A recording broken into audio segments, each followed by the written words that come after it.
President William Ruto is facing growing criticism following revelations that he is constructing a multi-billion shilling church within State House, Nairobi.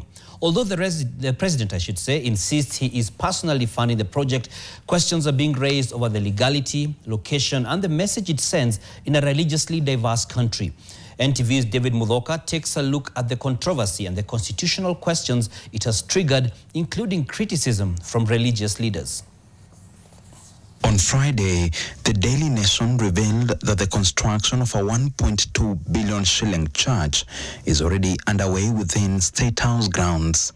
Hours later, President Ruto confirmed the construction, saying he's footing the bill from his own pocket. I have no apology. Mnanielewa? Na hakuna mtu nitaomba msamaha kwa kujenga kanisa.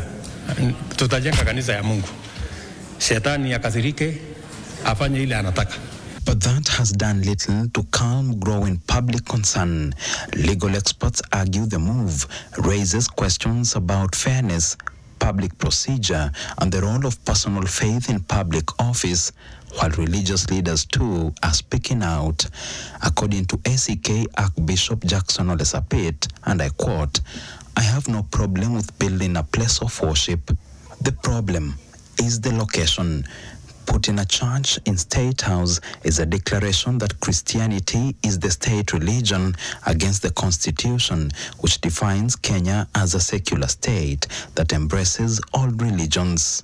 Will the president be the bishop or leader of this church, as we have seen him recently lead public prayers?" The perception that the position the president has taken to build a church within that space creates an impression that there will never be other presidents who come from these other religions.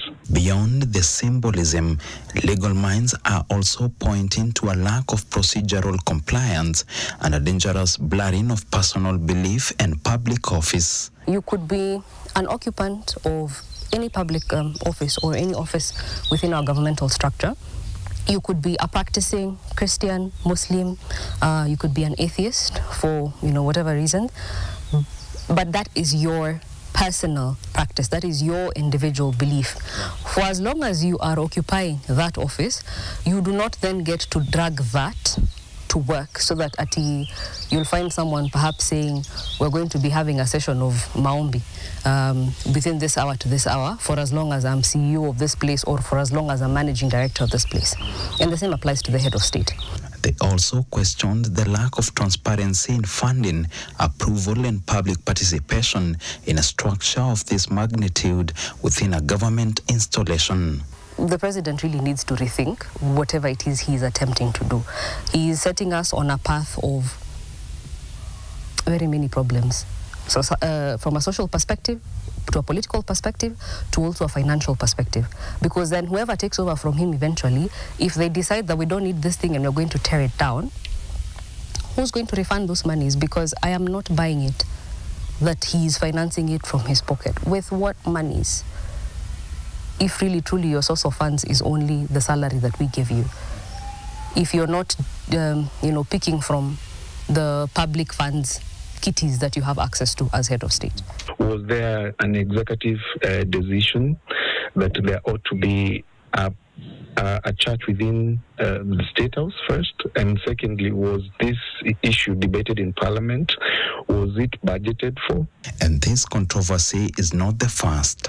Back in April, the president declared the African Independent Pentecostal Church of Africa, AIPCA, as the official church of the government, a move that lawyers say was equally unconstitutional. If such a directive exists, then it goes again against the Constitution, because that would be imposing a religion upon a citizenry, and I think largely that will reflect badly on the government and essentially on other people who worship other religions.